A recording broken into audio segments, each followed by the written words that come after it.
Ақтөбенің Ырғыз аудандағы бір шаруа ауыл әкімнің інілері күн берер емес дейді. Ол шенеуніктің бауырлары шаруа қожалығына тиісті жерден шөп шауып алды деп шағымданды. Ауылдықтардың арасында туған дау жайында келесі бейнематериалда. Алақандай ауылдағы бірін-бірін бұрыннан танитын ауылдастардың осылай араздасқанына 3 ай болыпты.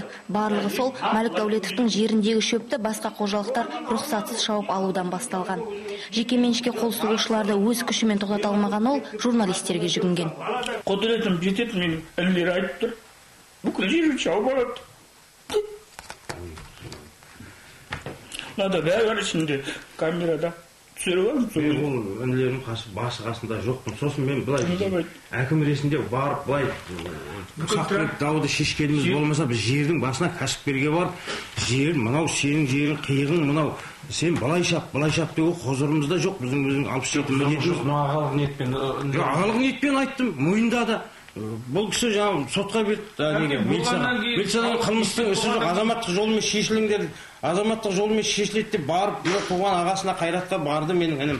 Барып мен тек қана сот арқылы аламын, сенің шөбіңді алмайын деп осы жерге осы уақыттан сүйретті. Артынша облыстық жер комитетіне мамандар шақыртылып, Мәлік Дәулетовтың 127 гектар жерінің заңсыз шабылғандығы анықталған. Бірақ полиция іс қозғамапты. Өйткені жекеменшікке қол сұғушылар білмей қалса керек. Жер қағылмаған қазір. Шөбіміздің жерін шекаралас. Сосын менің былтыр жерім өртеніп кетті. Шөбім, жерім сұйықтау болғасын, Боранбаев болады деген маған жерім берді. Сен екеуміз берейін, жерім шап деді. Сосын шаптым. Онан басқа қастап кірген нем жоқ. Байқауыста 124 гектар жер кіріп кеткен екенмін. Шаруа қожалықтың жерінің шекарасы осы олайхайдан кейін қазық қағылып белгіленіпті. Ал 8 жылдан бері орақ салмай, өз жылқысын жаюға алып қойған қанық жерінен Мәлік Дәулетов 600 рулон шөп шығады деген сенімде. Сондықтан жеріне қол салғандарды шығынды толықтай өтеуін талап етуде. Енді ол ауылдастарын сотқа бермек. Бақыт Рахметова, Аманжол Айтмағамбетов, Seven News, Ақтөбе облысынан.